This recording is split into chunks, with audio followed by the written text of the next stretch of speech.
Hello student, आज हम discuss करेंगे structure of human I and their function.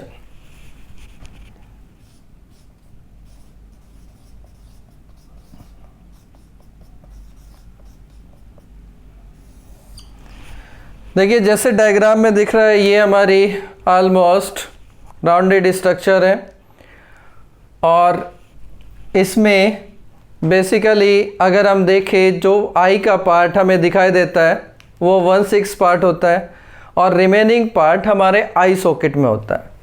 यानी अगर हम यहाँ से यहाँ तक की बात करें तो ये पार्ट आई सॉकेट के अंदर होता है, बोन के अंदर होता है, और ये पार्ट हमारा आगे की तरफ ये पार्ट हमें दिखाई देता है। अब देखिए, इसकी लेयर की बात करें तो पूरी जो कंप्लीट आई है वो 3 लेयर से हम कहते हैं कि वो सराउंडेड होती है। देखिए, आई का ये पोस्टीरियर रीजन है और आगे वाला पार्ट ये एंटीरियर रीजन है। एंटीरियर और पोस्टीरियर पार्ट कौन से होते हैं? अगर हम ह्यूमन बॉडी में देखें, जो मेरा फ्रंट पार्ट है जो आपको सामने से दिखाई दे रहा है, ये पूरा का पूरा पार्ट एंटीरियर है और जो मेरी बैक साइड है वो पोस्टीरियर है। तो जो आई का पार्ट हमें दिखाई दे रहा है वो आपका पार्ट एंटीरियर पार्ट है और पोस्टीरियर पार्ट आपका आई सॉकेट के अंदर है। अब इसमें अगर हम देखें आउटर से लेके इनर कौन कौन सी लेयर होती है, तो जनरली जो आप पोस्टीरियर पार्ट देखते हैं तो इसमें हमारी ये पार्ट सबसे बाहर की तरफ स्क्लेरा होती है, फिर हमारी कोरोइड होती है लेयर जो कि मिडिल है, और इनर हमारी रेटिना होती है। पोस्टीरियर पार्ट में हम इसको 3 लेयर में डिवाइड करते हैं। ह्यूमन आई में अगर हम लेयर देखते हैं तो इसको हम डिवाइड कर लेते हैं एक बार। सबसे पहले ये आपकी एक्सटर्नल लेयर है, middle layer and inner layer. ठीक है, तो पोस्टीरियर पार्ट में अगर हम देखते हैं तो आपकी कौन सी एक्सटर्नल लेयर है? स्क्लेरा। ये पोस्टीरियर साइड में है, यानी पीछे वाली साइड में। ये स्क्लेरा आगे की तरफ देखिए, ये आगे की तरफ जो आपका रेड में कंटिन्यू हो रहा है, ये एंटीरियर पार्ट है, ये एक्सटर्नल लेयर में ही आता है और इसको हम बोलते हैं कॉर्निया। कॉर्निया जो कि एक ट्रांसपेरेंट लेयर है और हाईली सेंसिटिव पार्ट है ये आई का। और इसका दूसरा फीचर्स अगर मैं बताऊं तो ये आपका डेंस कनेक्टिव टिश्यू का बना होता है। देखिए, डेंस कनेक्टिव टिश्यू में आपको पता होगा कि मेजर आपके कौन से स्ट्रक्चर है? कोलेजन फाइबर्स है जो कि इस स्ट्रक्चर को बनाते हैं। तो कॉर्निया इटसेल्फ एक ट्रांसपेरेंट है, मल्टी लेयर्ड स्ट्रक्चर है जो कि उसके 2 पार्ट है। एक एपिथेलियल पार्ट आगे की तरफ जो कि स्ट्रेटिफाइड होता है और दूसरा पार्ट पीछे की तरफ स्ट्रोमा होता है जिसमें कि हमारे कोलेजन फाइबर्स एक रेगुलर अरेंजमेंट में वहाँ पर अरेंज होते हैं। स्क्लेरा हमारा वाइट पार्ट होता है और ये एक्सटर्नल लेयर में ही आता है। यानी अगर मैं एक्सटर्नल लेयर की बात करूं तो एक्सटर्नल लेयर का जो पोस्टीरियर पार्ट है वो आपका स्क्लेरा है और ये आगे की तरफ किस में चेंज हो जाता है? कॉर्निया में, जो कि एक ट्रांसपेरेंट लेयर है। मिडिल लेयर की बात करें हम तो मिडिल लेयर में हमारी आती है कोरोइड लेयर और ये कोरोइड लेयर एक ब्लूइश है क्योंकि यहाँ पर इसमें ब्लड सप्लाई होती है। बेसिकली जो कोरोइड का फंक्शन है वो रेटिना को ब्लड सप्लाई करना है। खुद की लेयर में भी ये ब्लड सप्लाई रखता है और इसी की ब्लड सप्लाई से डिफ्यूज होके जो आपकी रेटिना है उसको भी ये ब्लड प्रोवाइड करता है। तो कोरोइड आगे चल के देखिए, ये तो पोस्टीरियर पार्ट है, कोरोइड यानी पीछे की तरफ है ये पार्ट। आगे की तरफ कोरोइड देखिए किस में चेंज होती है? एक ये हमारा पार्ट है, इसमें चेंज होगी और दूसरी इसमें चेंज होगी। तो ये स्ट्रक्चर को हम बोलते हैं सिलियरी बॉडी। और इस स्ट्रक्चर को हम बोलते हैं आइरिस। तो अगर मिडिल लेयर में हम देखें कोरोइड लेयर पीछे की तरफ है यानी पोस्टीरियर साइड में, आगे की तरफ ये किस में चेंज हो जाती है, आपका ciliary body and iris. Inner layer की बात करें तो इनर लेयर पोस्टीरियर साइड में प्रेजेंट होती है और इसमें हमारा मेन लेयर कौन सी है, रेटिना। और रेटिना का इंपॉर्टेंट फीचर्स क्या है कि इसमें फोटो रिसेप्टर्स प्रेजेंट होते हैं, फोटो पिगमेंट प्रेजेंट होते हैं, यानी यही एक्चुअली सेंस करते हैं लाइट को। ठीक है, तो पूरी ह्यूमन ईयर को हमने 3 लेयर में डिवाइड किया, एक्सटर्नल लेयर, मिडिल लेयर और इनर लेयर। फिर हमने पोस्टीरियर और एंटीरियर रीजन में देखा। एक्सटर्नल लेयर में जो पोस्टीरियर रीजन है पीछे की साइड, वहाँ पर स्क्लेरा जो वाइट कलर की है, कॉर्निया आगे की तरफ है और ये transparent multi layered dense connective tissue layer है। फिर हम मिडिल लेयर में देखते हैं, पीछे की साइड कोरोइड है, उसमें ये हाईली वेस्कुलराइज्ड स्ट्रक्चर है, इसलिए इसका अपीयरेंस ब्लूइश भी दिखाई देता है। और ये आगे एंटीरियर साइड में सिलियरी बॉडी और आइरिस में कंटिन्यू हो जाती है। और इनर लेयर है हमारी रेटिना।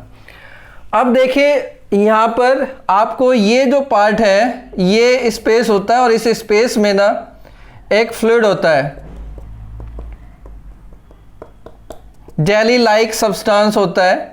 इसको हम पोस्टीरियर कैविटी बोल सकते हैं क्योंकि ये स्पेस है और इस स्पेस में जेली लाइक एक मटेरियल है। इस कैविटी को हम बोलते हैं विट्रस,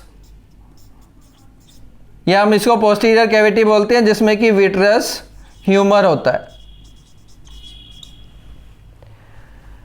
आगे की तरफ देखिए, यहां से लेके यहां तक यानी कॉर्निया, ये वाला पार्ट आपका कौन सा है, कॉर्निया। तो कॉर्निया और लेंस के बीच में ये जो स्पेस है इसको हम बोलते हैं एंटीरियर कैविटी। और ये इटसेल्फ 2 कैविटी में डिवाइडेड होती है, एक ये पार्ट यानी आइरिस और कॉर्निया के बीच में, और ये एक पार्ट हम कह सकते हैं लेंस और आइरिस के बीच में। तो ये इसको हम बोलते हैं एंटीरियर चैम्बर, एंटीरियर चैम्बर, और इसको हम बोलते हैं पोस्टीरियर चैम्बर। यानी आई में 2 कैविटी है। देखिए, एक तो लेंस और रेटिना के बीच का ये जो स्पेस है ये पोस्टीरियर कैविटी है, जिसमें कि विट्रस ह्यूमर होता है, जेली लाइक सब्सटेंस होता है। और लेंस और कॉर्निया के बीच में दूसरी कैविटी है, और ये कैविटी भी इटसेल्फ 2 पार्टीशन में डिवाइड हो जाती है क्योंकि आइरिस इसके बीच में आ जाता है। आइरिस और कॉर्निया के बीच में एंटीरियर चैम्बर और आइरिस और लेंस के बीच में आपका पोस्टीरियर चैम्बर। अब देखिए यहाँ पर जो हम बात कर रहे हैं इस सिलियरी बॉडी की, तो सिलियरी बॉडी का यहाँ पर क्या फंक्शन है। एक तो सिलियरी बॉडी से सस्पेंसरी लिगामेंट यहाँ पर एराइज होते हैं और ये लेंस से कनेक्टेड होते हैं, लेंस को ये होल्ड करते हैं, एक पार्टिकुलर पोजीशन में ये लेंस को होल्ड करते हैं। दूसरा काम है इसका सिलियरी बॉडी का, ये एक्वस ह्यूमर को क्रिएट करती है, प्रोड्यूस करती है, यानी एक ये फ्लूइड बनाती है जो कि पूरी एंटीरियर कैविटी में डिस्ट्रीब्यूट होता है। इसका यहाँ पर अगर आप फंक्शन देखोगे कि क्या फंक्शन होगा, इस फ्लूइड का जो फंक्शन है पार्टिकुलर वो है कि जो लेंस है और कॉर्निया है उसको ये न्यूट्रिएंट प्रोवाइड करता है। क्यों? क्योंकि लेंस और कॉर्निया के पास अपनी कोई पार्टिकुलर ब्लड सप्लाई नहीं है, वो ए वेस्कुलर स्ट्रक्चर है। ए वेस्कुलर स्ट्रक्चर है तो इसको न्यूट्रिएंट भी जाना है, तो न्यूट्रिएंट कहाँ से जाएगा? इस एक्वस ह्यूमर के थ्रू, और इस एक्वस ह्यूमर को कौन बना रहा है? Ciliary body. तो सिलियरी बॉडी का यहाँ पर इंपॉर्टेंट 2 फंक्शन हुए, एक तो सस्पेंसरी लिगामेंट के थ्रू ये लेंस को होल्ड करती है एक पार्टिकुलर पोजीशन पर, और दूसरा काम है ये एक्वस ह्यूमर को प्रोड्यूस करती है, और ये एक्वस ह्यूमर लेंस और कॉर्निया जो कि एवेस्कुलर स्ट्रक्चर है उसको ये न्यूट्रिएंट प्रोवाइड करता है। अब देखिए यहीं पर एंटीरियर में आपकी ये आइरिस मसल्स है, आइरिस का क्या काम है? देखिए आइरिस के बीच में एक अपर्चर है जिसको हम टर्म देते हैं प्यूपिल। प्यूपिल मतलब ये स्पेस है जिसके थ्रू लाइट एंटर करती है। और ये एक तरह से हम कह सकते हैं कि जो हमारा कैमरा होता है उसमें जो डायफ्राम है वो हमारे लाइट की अमाउंट को एंटर करने में हेल्प करता है कि कितनी लाइट एंटर करनी है। तो ऐसे ही यहाँ पर जो आइरिस है और इसके बीच में जो स्पेस है प्यूपिल है, इसके थ्रू ये रेगुलेट करता है कि लाइट ऑफ जो अमाउंट एंटर हो रही है लाइट की, उसको ये रेगुलेट करता है। अब अगर मैं देखूं कि लाइट तो यहाँ से एंटर करेगी और एंटर करके इसको जब सबसे पहली स्ट्रक्चर मिलेगी कंजक्टिवा, जो आउटर मोस्ट लेयर है एंटीरियर साइड में, फिर मिलेगी कॉर्निया। तो देखिए कॉर्निया एक यूनिफॉर्म, उसका एक पैटर्न है, यूनिफॉर्म शेप है। वो शेप क्या करती है, ये कन्वेक्स होती है आउटसाइड में, तो ये लाइट को बेंड करने में हेल्प करती है, क्योंकि लाइट आपकी स्ट्रेट आ रही है और अगर हम डिस्टेंट ऑब्जेक्ट की करते हैं तो इसको ये बेंड करता है कॉर्निया, ताकि ये प्यूपिल में एंटर कर सके। तो फोकस करने के लिए यहाँ पर जो सबसे पहली स्ट्रक्चर है लाइट को, जैसे कि वो प्यूपिल में एंटर कर सके, वो है हमारी कॉर्निया।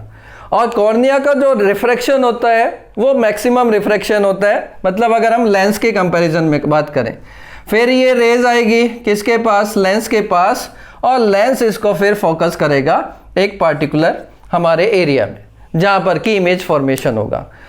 तो लाइट को एंटर करने के लिए या रिफ्रैक्ट करने के लिए दो स्ट्रक्चर है, कॉर्निया जो आउटर मोस्ट लेयर है और दूसरा हमारा लेंस जो कि उसको सेकंड पॉइंट पे रिफ्रैक्शन करता है, ताकि वो अपनी एक पर्टिकुलर पोजीशन में फोकस हो सके, एक इमेज बना सके। देखिए ये जो आपका रेटिना है, इमेज कहाँ पर बनती है, रेटिना बेसिकली ये लेयर है जिसमें कि हमारे फोटो रिसेप्टर प्रेजेंट होते हैं, ये ही एक्चुअली वहाँ पर लाइट को परसीव करते हैं या लाइट को रेस्पॉन्स करते हैं। इसमें यहाँ पर एक पार्ट में ये थिन आउट पार्ट हो जाता है और इसको हम बोलते हैं फोविया सेंट्रलिस।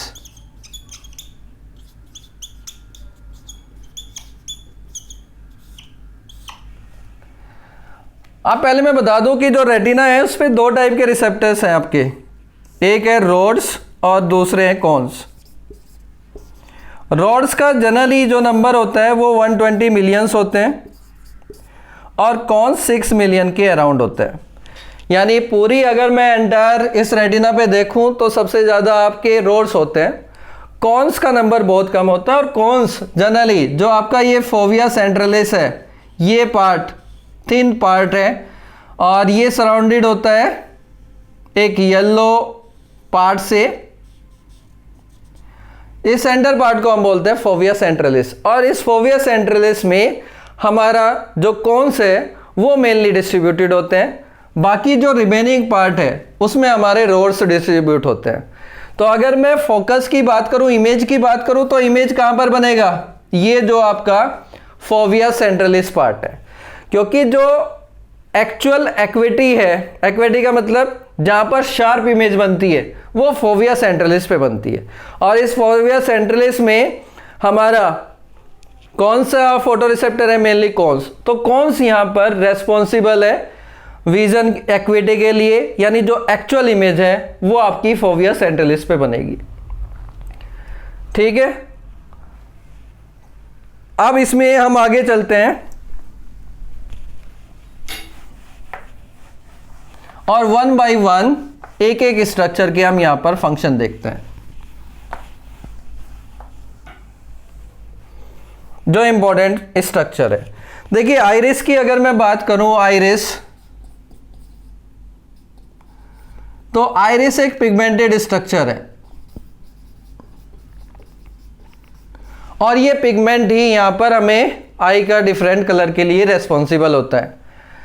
आइरिस का काम है कि जो अमाउंट ऑफ लाइट है उसको ये रेगुलेट करता है कि कितनी लाइट आइज के अंदर जानी है। अब इसमें अगर मैं इसका अरेंजमेंट दिखाऊं आपको कि कैसे इसका अरेंजमेंट होता है, देखिए ये प्यूपिल को सराउंड करती है, स्पेस को, और यहाँ पर इसके सराउंडिंग में जो आइरिस है उसमें दो टाइप की मसल्स होती है।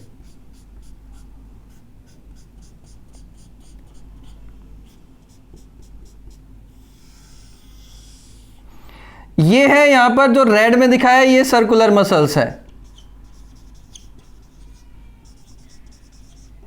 और ये रेडियल मसल्स हैं।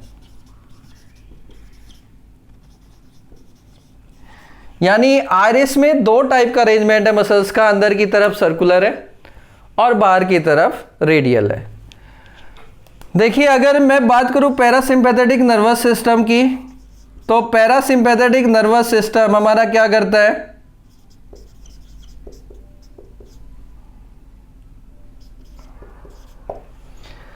पैरासिम्पैथेटिक नर्वस सिस्टम के रेस्पॉन्स में जो हमारी प्यूपिल का डायमीटर है वो कम होता है। कैसे कम होता है कि जो आपका पैरासिम्पैथेटिक नर्वस सिस्टम है इसमें जो आपकी सर्कुलर मसल्स है वो कॉन्ट्रैक्ट करती है,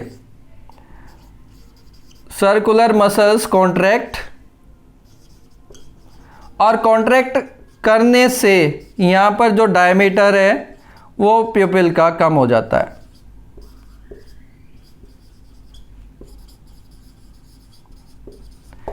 ठीक है, तो आइरिस कैसे रेगुलेट करता है लाइट को, यानी अगर हम डे विजन की बात करें तो पैरासिम्पैथेटिक नर्वस सिस्टम हमारा डोमिनेंट होता है। वो क्या करता है कि जो सर्कुलर, क्योंकि ब्राइट लाइट है तो ब्राइट लाइट को ज़्यादा एंटर नहीं करने देना है, तो सर्कुलर मसल्स कॉन्ट्रैक्ट करेगी और उसको नैरो कर देगी। अगर मैं सिंपैथेटिक की बात करूं तो सिंपैथेटिक नर्वस सिस्टम क्या करेगा कि जो रेडियल मसल्स है उसको कॉन्ट्रैक्ट करेगा, और रेडियल मसल अगर कॉन्ट्रैक्ट करेगी तो जो हमारा ये डायमीटर है ये इंक्रीज हो जाएगा।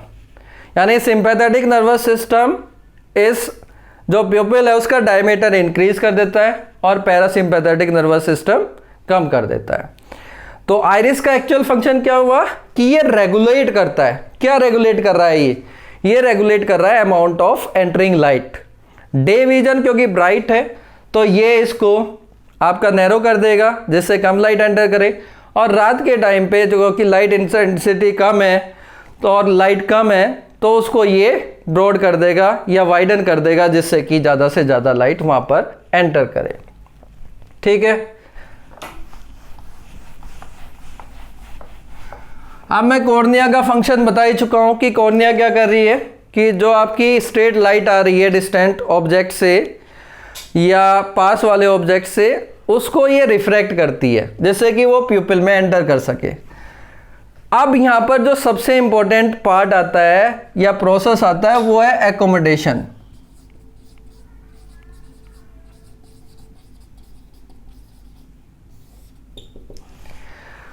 देखिए एकोमोडेशन का मतलब है कि जब हम किसी ऑब्जेक्ट को देखते हैं, जैसे अगर हम किसी डिस्टेंट ऑब्जेक्ट को देख रहे हैं तो वहाँ से पैरेलल लाइट आ रही है और वो पैरेलल लाइट फिर कॉर्निया उसको रिफ्रैक्ट करके लेंस की तरफ भेजता है।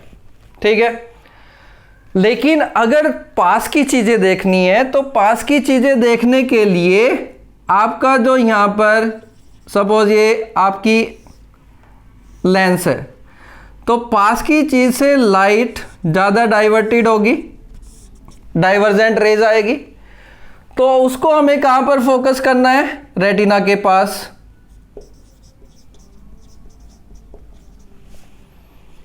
तो पास की चीज को यहां पर इसको ज्यादा कन्वर्ज करना पड़ेगा इन लाइट्स को, जैसे कि ये एक पर्टिकुलर पॉइंट पर फोकस करे। तो इसके लिए लेंस क्या करता है ना, अपनी शेप को चेंज करता है। यानी दूर और पास की चीज देखने के लिए जो लाइट रेज का पैटर्न है उसको फोकस करने के लिए उसको अपनी शेप चेंज करनी पड़ती है।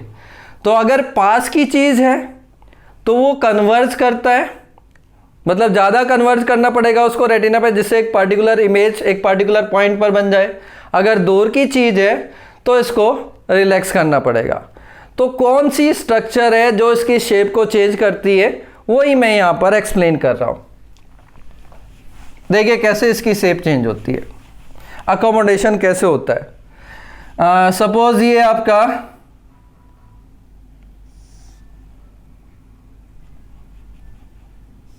लेंस है और इसके सराउंडिंग में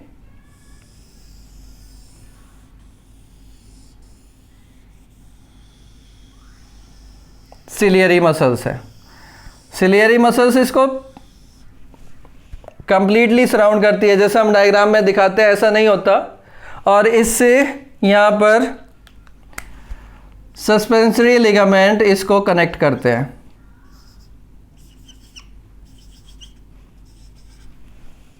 ठीक है, ये सिलियरी मसल्स हैं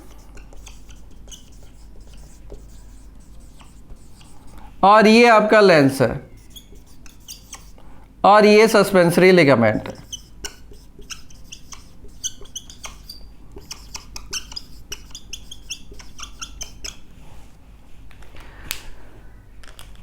तो जब पैरेलल रेज आती है यानी डिस्टेंट ऑब्जेक्ट को देखते हैं, तो उस पर्टिकुलर टाइम पर लेंस वीक हो जाता है। वीक का मतलब है वो थिन हो जाता है, ताकि हमारा जो लाइट रेज है वो एक पर्टिकुलर फोविया सेंट्रल्स पर फोकस हो सके। तो इस पर्टिकुलर में क्या होगा, जो सिलियरी मसल्स है वो रिलैक्स करती है, रिलैक्स होगी दूर को चीज को देखने के लिए, रिलैक्स होगी तो ये इस तरफ जाएगी, रिलैक्स होगी इस तरफ हो जाएगी, तो ये जो आपके सस्पेंसरी लिगामेंट है तो इन पर एक फोर्स लगेगा, एक स्ट्रेन लगेगा, जिससे कि ये टोट हो जाएंगे। टोट मतलब टाइट हो जाएंगे, और टाइट होने से जो आपकी लेंस है इसको ये खींचेंगे, क्योंकि लेंस इलास्टिक है, तो लेंस यहाँ पर थिन हो जाता है और उसका रेडियस ऑफ कर्वेचर इंक्रीज हो जाता है। भाई अगर आप लेंस पर सिलियरी मसल्स पुल करेगी सस्पेंसरी लिगामेंट के थ्रू, तो वो थिन हो जाएगा और वो लेस फैटी हो जाएगा या वीक लेंस हो जाएगा, जिससे कि वो पैरेलल रेज को इजीली वहाँ पर फोकस कर सकता है। लेकिन अगर यहाँ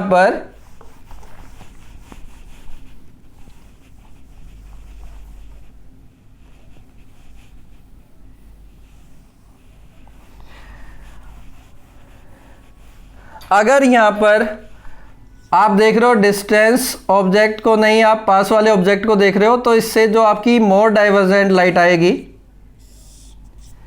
और इनको फोकस करने के लिए जो लेंस है उसको मोर कन्वेक्स होना पड़ेगा। तो आपको पता है कि यहाँ पर ये सिलियरी मसल्स हैं इसके सराउंडिंग में, तो सिलियरी मसल्स क्या करेगी, कॉन्ट्रैक्ट करेगी, यानी अंदर की तरफ आएगी। अंदर की तरफ आएगी तो ये जो यहाँ पर सस्पेंसरी लिगामेंट है ये आपके लूज हो जाएंगे। लूज हो जाएंगे तो क्या होगा, लेंस पर जो फोर्स है, वो जो स्ट्रेन है वो नहीं रहेगा, और क्योंकि लेंस इलास्टिक है तो वो अपनी नॉर्मल स्ट्रक्चर में आएगा। नॉर्मल का मतलब वो मोर राउंडेड हो जाएगा, वो मोर फैटी हो जाएगा। यानी जब आप पास की चीज़ देख रहे हो, नियर ऑब्जेक्ट को देख रहे हो, तो उस पार्टिकुलर टाइम पर जो आपका सस्पेंसरी लिगामेंट है ये लूज हो जाते हैं। लूज क्यों होते हैं, क्योंकि यहाँ पर सिलियरी मसल्स कॉन्ट्रैक्ट करेगी। कॉन्ट्रैक्ट करेगी तो इस साइड में आएगी, यानी यहाँ पर सिलियरी मसल्स कॉन्ट्रैक्ट करती है, और कॉन्ट्रैक्ट करने से क्या होगा, लेंस पर फोर्स नहीं होगा और lens become strong and more fatty. Strong का मतलब है कन्वेक्स, उसका मोर कन्वेक्स हो जाएगा, क्योंकि जो डाइवर्जेंटेड रेज है उनको ये कन्वर्जेंट करेगा एक पार्टिकुलर आपकी रेटिना पर। ठीक है, तो एकोमोडेशन प्रोसेस बहुत इंपॉर्टेंट है, और इस एकोमोडेशन प्रोसेस का मेन पर्पस क्या है कि दूर और पास की चीज को देखने के लिए, दूर और पास के ऑब्जेक्ट को देखने के लिए लेंस अपनी शेप को चेंज करता है, जिससे कि वो उन रेज को एक पर्टिकुलर रेटिना के पॉइंट पर फोकस कर सके जहां पर की इमेज फॉर्मेशन होनी है। ठीक है,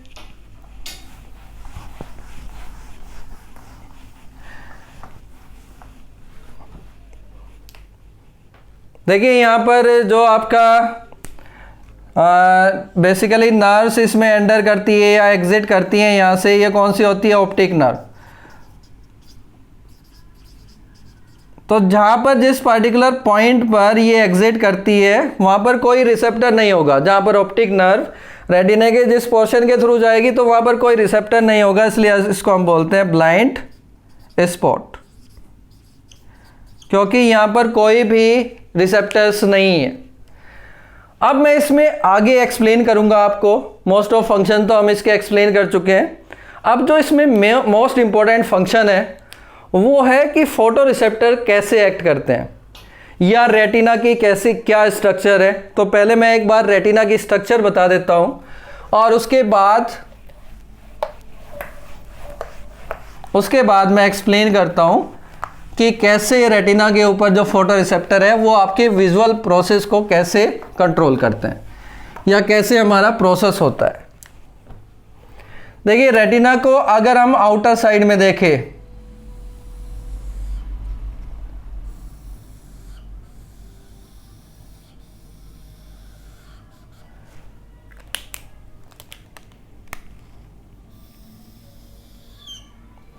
ये कोरोइड है और आउटर साइड में कोरोइड के बाहर स्क्लेरा है। ये जो इनरमोस्ट लेयर है, ये हमने जो यहां पर दिखाई है ये वाली, यहां से रेटिना स्टार्ट होती है।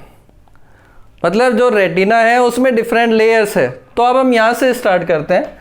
देखिए, ये जो पर्टिकुलर लेयर है, इसकी आउटर मोस्ट लेयर रेटिना की, ये पिगमेंटेड लेयर है। इसमें एक पिगमेंट होता है मेलानोप्सिन। अब इसका फंक्शन क्या है वो भी मैं एक्सप्लेन करूंगा। फिर इसके बाद हमारे कॉन्स और रोड्स प्रेजेंट होते हैं।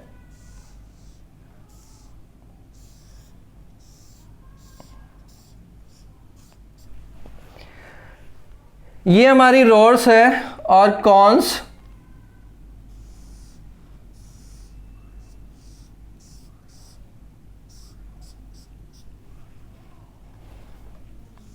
क्योंकि रोड्स हमारी इलोंगेटेड स्ट्रक्चर ज़्यादा है, कॉन्स हमारी शेप के बेस पर ही इसका नाम रखा है।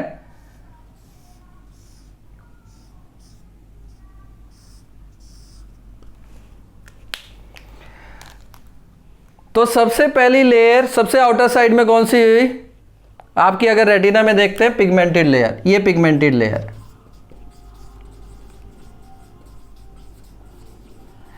पिगमेंटेड लेयर के बाद ये फोटो रिसेप्टर लेयर है। यहां पर फोटो रिसेप्टर प्रेजेंट होते हैं, यानी रोड्स एंड कॉन्स प्रेजेंट होते हैं। ये हमारे कौन से है? रोड्स, और ये इंटरमिक्स होते हैं। ये हमारे कॉन्स है। फिर यहां पर एक दूसरी लेयर होती है,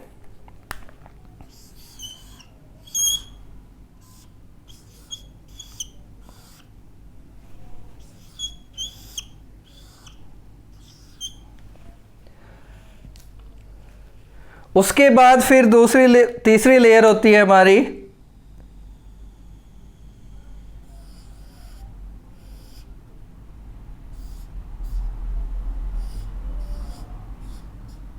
बाइपोलर न्यूरॉन्स की।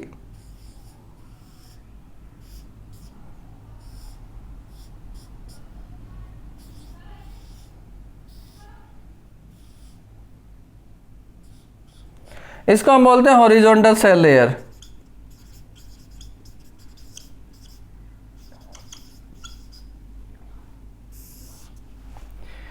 इसके बाद होते हैं हमारे एमेक्राइन सेल्स लेयर। ये एक पर्टिकुलर सेल्स है।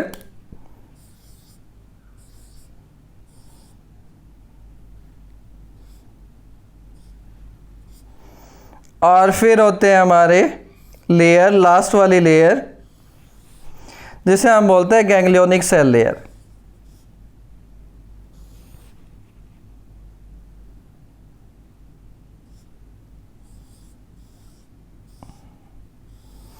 और गैंग्लियोनिक सेल लेयर के जो हमारे एक्सोन है वो सारे मिलके क्या बनाएंगे? हमारी कौन सी नर्व? Optic nerve.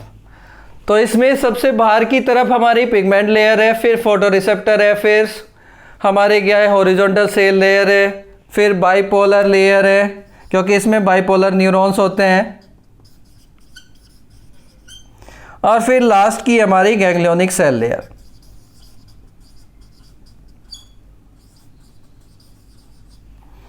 तो अगर मैं लाइट की बात करूं तो लाइट कहां से आएगी,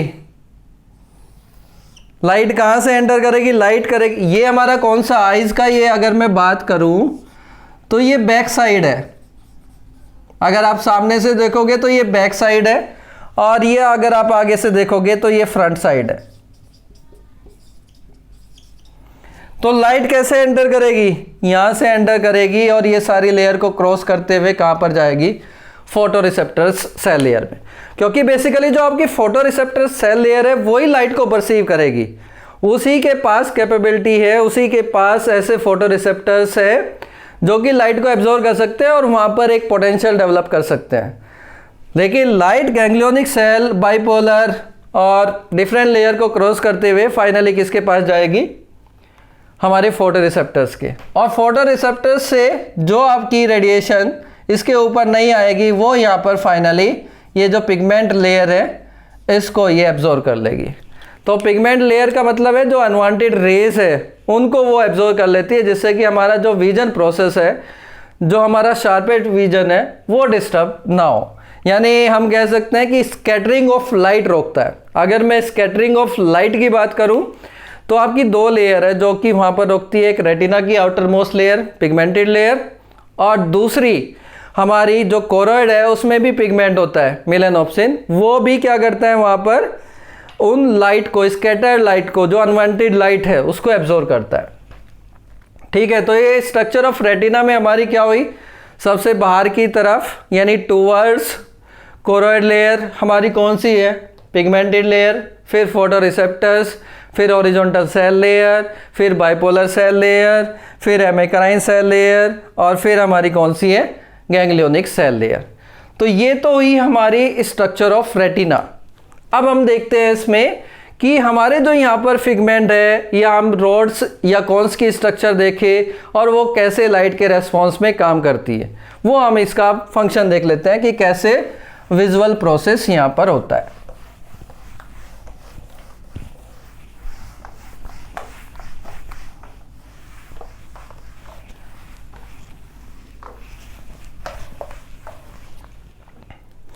देखिए यहाँ पर मेरा जो डिस्क्रिप्शन है प्रोसेस को, विजन प्रोसेस कैसे होता है, वो है विद रेस्पेक्ट टू रोड्स।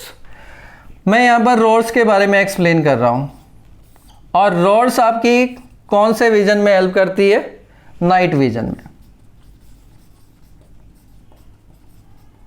ये मोर सेंसिटिव होती है लाइट के इन कंपैरिजन टू कॉन्स। अगर मैं एक रोड्स की स्ट्रक्चर देखूं तो उसमें दो सेगमेंट होते हैं, एक आउटर सेगमेंट और फिर एक इनर सेगमेंट। ये पार्टिकुलर है आपका आउटर सेगमेंट,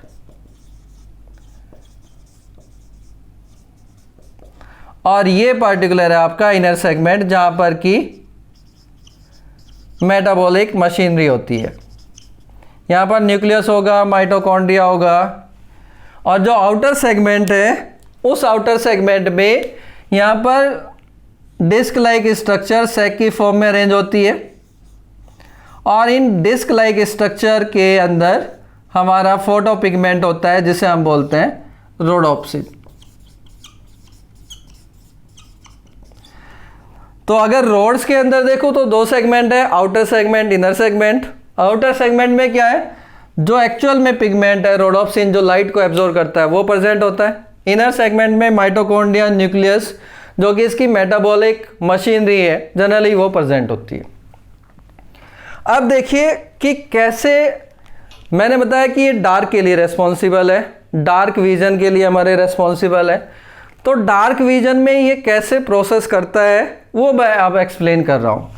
इसको हम डार्क अडेप्टेशन भी कहते हैं।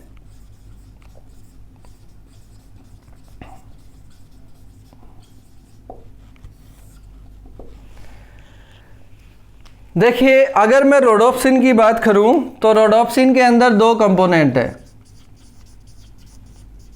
रोडोप्सिन इटसेल्फ दो चीज़ों का बना हुआ है, एक है ऑप्सिन और दूसरा है रेटिनल।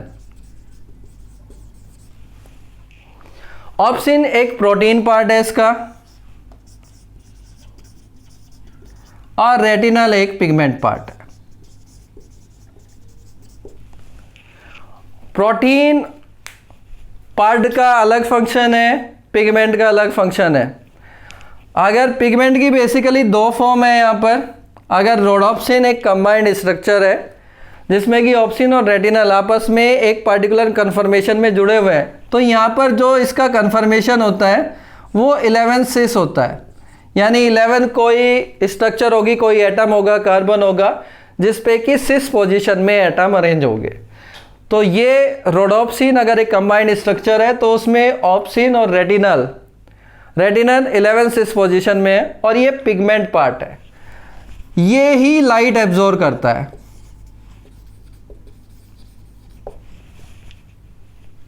ये ही पार्ट बेसिकली रेस्पॉन्सिबल है कि जो लाइट को एब्जॉर्ब करेगा। अब हमें जो देखना है पूरा प्रोसेस वो किस रेस्पेक्ट में देखना है कि जब लाइट एब्जॉर्ब होती है तो उस पर्टिकुलर टाइम पर क्या होता है, और जब लाइट नहीं होती तो उस पर्टिकुलर टाइम पर हमारा क्या होता है। अब ये जो पिगमेंट है ये कहाँ से बनता है? देखिए, ये जो आपका बेसिकली जो बीटा कैरोटीन है उससे ये डेराइव्ड होता है। बीटा कैरोटीन आपने देखा सुना होगा कि बीटा कैरोटीन बेसिकली एक प्रिकर्सर मॉलिक्यूल है विटामिन ए का, और वो यहाँ पर इस पिगमेंट को बनाने में हेल्प करता है। तो अगर विटामिन ए की कमी हो जाती है तो ये रेटिनल नहीं बन पाएगा, और रेटिनल नहीं बन पाएगा तो हमारा डार्क लाइट एब्जॉर्ब नहीं हो पाएगी, या जो नाइट है, नाइट विजन हमारा नहीं हो पाएगा। तो अगर मैं देखूं कि रोडोप्सिन का जो बिहेवियर है वो लाइट की प्रेजेंस में और डार्क में, जब लाइट नहीं है उस पर्टिकुलर टाइम पर कैसे होता है, तो अगर आप कह रहे हो कि लाइट आ रही है यानी डे विजन है, तो लाइट में क्या होगा कि जो हमारा रेटिनल है ये लाइट को एब्जॉर्ब करके यहाँ पर क्या होगा, 11 ट्रांस में चेंज हो जाएगा।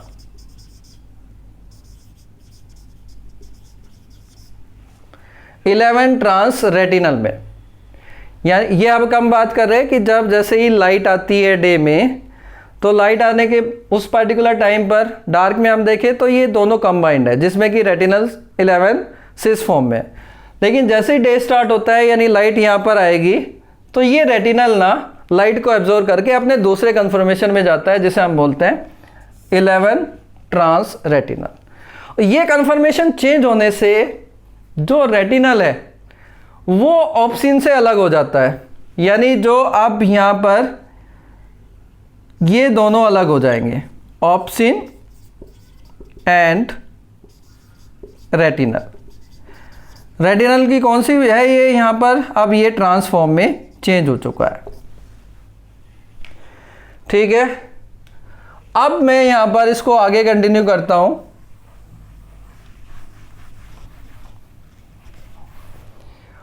ऑप्सिन एंड रेटिनल, यानी इस प्रोसेस को हम बोलते हैं ब्लीचिंग। ब्लीचिंग का मतलब जो रोडोप्सिन है वो ब्रेक हो गया है ऑप्सिन में और 11 ट्रांस रेटिनल में।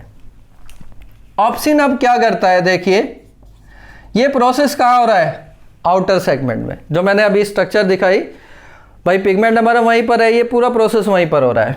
तो ऑप्सिन क्या करता है, अब यहाँ पर एक्टिवेट कर देता है एक प्रोटीन होती है ट्रांसड्यूसिन, नाम शायद आपने सुना होगा ट्रांसड्यूसिन। और ट्रांसड्यूसिन क्या करती है कि जो इनसाइड है वो साइक्लिक जीएमपी को कम कर देती है। साइक्लिक जीएमपी एक मैसेंजर है, मतलब क्या हुआ कि ट्रांसड्यूसिन जैसे एक्टिवेट हुई तो इसने उसके अंदर आउटर सेगमेंट के अंदर साइक्लिक जीएमपी एक मैसेंजर है उसको कम कर दिया। और कम करने से क्या होगा कि यहाँ पर जो सोडियम गेटेड चैनल है वो बंद हो जाते हैं, सोडियम गेटेड चैनल क्लोज हो जाते हैं। और क्लोज होने से सोडियम अंदर नहीं जा पाएगा, और सोडियम अंदर नहीं जा पाएगा तो हमारा क्या हो जाएगा, हाइपर पोलराइजेशन।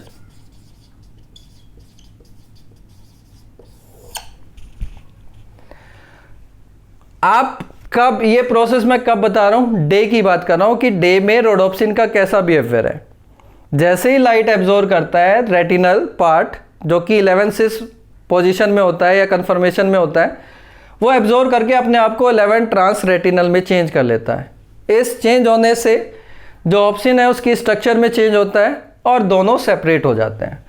फिर जो ऑप्सिन है वो एक ट्रांसड्यूसिन प्रोटीन को एक्टिवेट करता है, ये जी प्रोटीन होती है एक टाइप की, और ये फिर साइक्लिक जीएमपी को कम कर देते हैं। साइक्लिक जीएमपी जो आउटर सेगमेंट है, देखिए जैसे मैं अब अगर यहाँ पर स्ट्रक्चर दिखाऊं आउटर सेगमेंट की, ये आउटर सेगमेंट है और इसमें यहाँ पर रोडोप्सिन है डिस्क में। तो जो मैं साइक्लिक जीएमपी की बात कर रहा हूँ यहाँ पर ये लिगैंड गेटेड चैनल्स होते हैं, सोडियम चैनल्स।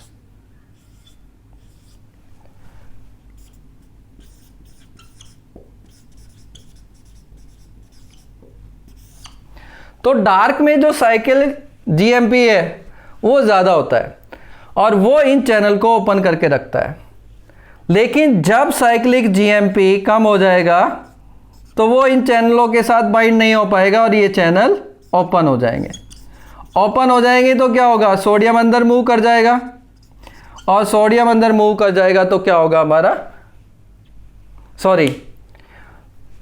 अगर साइक्लिक जीएमपी कम होगा तो क्या होगा, यहाँ इस पार्टिकुलर टाइम पर ये इनके साथ बाइंड नहीं कर पाएगा, और बाइंड नहीं कर पाएगा तो आपका सोडियम चैनल क्लोज हो जाएगा। क्लोज हो जाएगा तो क्या होगा, सोडियम नहीं जा पाएगा अंदर, और सोडियम अगर अंदर नहीं जा पा रहा है, पॉजिटिव चार्ज अंदर नहीं जा रहा है, तो उसका रिजल्ट होगा हाइपरपोलराइजेशन। यानी ये हमारे जो फोटो रिसेप्टर्स हैं ये लाइट की रेस्पॉन्स में, स्टिमुलस की रेस्पॉन्स में यहाँ पर क्या हुआ, हाइपरपोलराइजेशन हुआ। और अगर लाइट नहीं है, हम डार्क कंडीशन में देखें तो डार्क कंडीशन में क्या होगा कि जो आपका साइक्लिक जीएमपी है वो बहुत ज़्यादा हो जाते हैं, और ज़्यादा हो जाएंगे तो क्या होगा, सोडियम चैनल को ओपन कर देंगे और सोडियम चैनल अंदर चला जाए, सोडियम अंदर चला जाएगा तो वहाँ पर वो डीपोलराइजेशन करेगा। यानी स्टिमुलस है तो हाइपरपोलराइजेशन होगा, और डार्क में अगर स्टिमुलस नहीं है, लाइट नहीं है, तो वहाँ पर उस पर्टिकुलर टाइम पर डीपोलराइजेशन होगा। ठीक है, यहाँ पर मैंने एक टर्म लिखा है डार्क अडेप्टेशन। उसका मतलब क्या होता है कि जब आपका डे विजन है तो डे विजन में आपका ऑप्सिन और रेटिनल तो ब्रेक है, ऑप्सिन और रेटिनल तो ब्रेक है। तो जब आप लाइट एरिया से डार्क एरिया में जाते हो तो उसके लिए आपका रोडोप्सिन बनना जरूरी है। तो ये ऑप्सिन और रेटिनल आपस में कंबाइंड होते हैं और कंबाइंड होके फिर ये रोडोप्सिन को बनाते हैं। तो जितना टाइम रोडोप्सिन बनने में लग जाता है उतना ही टाइम हमें एडजस्ट करने में या हमारा विजन क्लियर होने में लग जाता है। आपने देखा होगा कि जब आप लाइट से डार्क एरिया में जाते हो तो एक पर्टिकुलर टाइम के बाद आपको दिखाई देने लगता है। क्यों? क्योंकि जो डे टाइम में ऑप्सिन और रेटिनल अलग अलग हुए उसको रोडोप्सिन बनाना है, उन दोनों को कंबाइंड हो गए। तो जितना टाइम उनको बनने में लगेगा ऐसे ही धीरे धीरे आपका वहाँ पर विजन क्लियर होगा। ऐसे ही आप कहते हो कि जब आप डार्क एरिया से लाइट में जाते हो तब भी आपको एकदम से नहीं दिखाई देता। उसका रीज़न क्या है कि जो रोडोप्सिन डार्क में बना हुआ है जब आप लाइट में जाओगे तो ब्रेक होता है, उसका ब्लीचिंग होता है। यानी रोडोप्सिन ऑप्सिन और रेटिनल में चेंज होने लगता है, और हमारे जो कोन्स है वो फिर धीरे धीरे आपकी लाइट को एब्जॉर्ब करके फिर आपका प्रोसेस या विजन को स्टार्ट करते हैं। ठीक है, तो ये हुआ हमारा आई की इम्पोर्टेंट स्ट्रक्चर, इम्पोर्टेंट पार्ट्स के फंक्शन, वो मैंने एक्सप्लेन किया। और ये हमारा बहुत इम्पोर्टेंट पार्ट है, ये जो मैंने समझाया है यहाँ पर कि डे विजन में कैसे होता है और डार्क विजन में कैसे होता है। तो डार्क में क्या होगा, डार्क में मैं बता देता हूँ, ये पूरा मैंने लाइट का आपको बताया, डार्क का भी मैं बता देता हूँ कि रोडोप्सिन कैसे बिहेव करता है। लेकिन इसका जस्ट रिवर्स हो जाएगा। डार्क में क्या होगा, रोडोप्सिन बन जाएगा और रोडोप्सिन बनने से क्या होगा कि जो आपका ट्रांसड्यूसिन है वो एक्टिवेट नहीं होगा या कम एक्टिवेट होगा, जिसकी वजह से जो आपके साइक्लिक जीएमपी है वो बढ़ने लगेंगे और साइक्लिक जीएमपी बढ़ेगा तो वो आउटर सेगमेंट में सोडियम चैनल को ओपन कर देगा। सोडियम चैनल ओपन हो जाएंगे तो सोडियम अंदर सेगमेंट में जाएगा और यहाँ पर ये क्या हो जाएगा, डीपोलराइजेशन। तो यहाँ पर जो प्रोसेस मैंने एक्सप्लेन करी है, रोडोप्सिन कैसे बिहेव करता है, पहले मैंने लाइट का बताया, अब मैं डार्क का बता रहा हूँ। डार्क में क्या होता है कि 11 सिस और दूसरा आपका ऑप्सिन कंबाइंड हो जाते हैं क्योंकि उनका कन्फर्मेशन कंपेटेबल हो जाता है। अब यहाँ पर इसकी वजह से क्या होगा कि ट्रांसड्यूसिन एक्टिवेट नहीं होगा, ट्रांसड्यूसिन एक्टिवेट नहीं होगा तो साइक्लिक जीएमपी कम हो जाएगा और साइक्लिक जीएमपी कम हो जाएगा तो वो उतने ही चैनल कम होंगे ओपन सोडियम और उतना ही सोडियम आपका नहीं सॉरी साइक्लिक जीएमपी ज़्यादा हो जाएगा और साइक्लिक जीएमपी ज़्यादा होने से उतने ही आपके सोडियम चैनल ओपन हो जाएंगे, जिससे कि हमारा डीपोलराइजेशन होगा। तो ऐसा ये ओनली रिसेप्टर है जो लाइट या स्टिमुलस के रेस्पॉन्स में हाइपरपोलराइज होता है और जब स्टिमुलस नहीं है तो डीपोलराइज होता है। बाकी हमारे इसके अलावा जितने भी रिसेप्टर्स हैं जनरली वो डीपोलराइज होते हैं स्टिमुलस के रेस्पॉन्स में। ठीक है, तो दैट्स ऑल फॉर टुडे।